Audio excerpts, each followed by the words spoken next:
Council, Ms. Joan Lansing. And if you could please stay in front of the microphone, and you will have 1 minute for your opening statement. Thank you. Hello, and thank you very much for coming out tonight.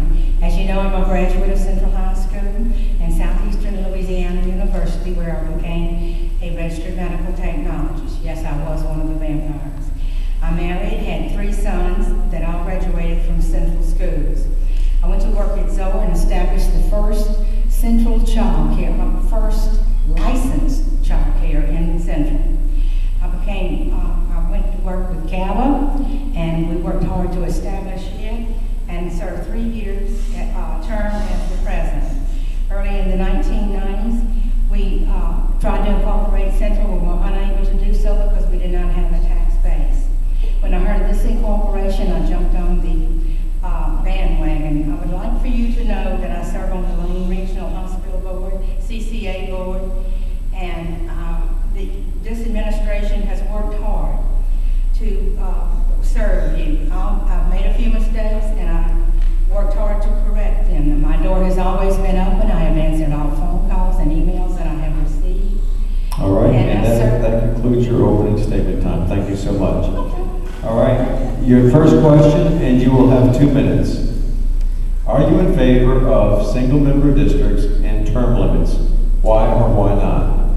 I am not in favor of term limits, as citizens that are not satisfied with a candidate can vote them out. I am very much for government by the people, for the people. For the people, by the people. Single-member districts have a lot of pros and cons. The people would, if we had them, the people would know who to go to, and meetings could be held in those districts. However, it could lead to competition among the districts. I'd like to talk with many more people, many more of our citizens, and then to decide exactly where I stand. However, at this time, I am leaning toward districts among the 5 council people. All right, and your next question. Since we currently contract for city services, as a council person, what would you do to assure that the citizens are getting the best services for their investments? I would continue to study the city services reports as I do now, and I would check with citizens as to how they were treated among the office staff and the work crews. Were they satisfied or not?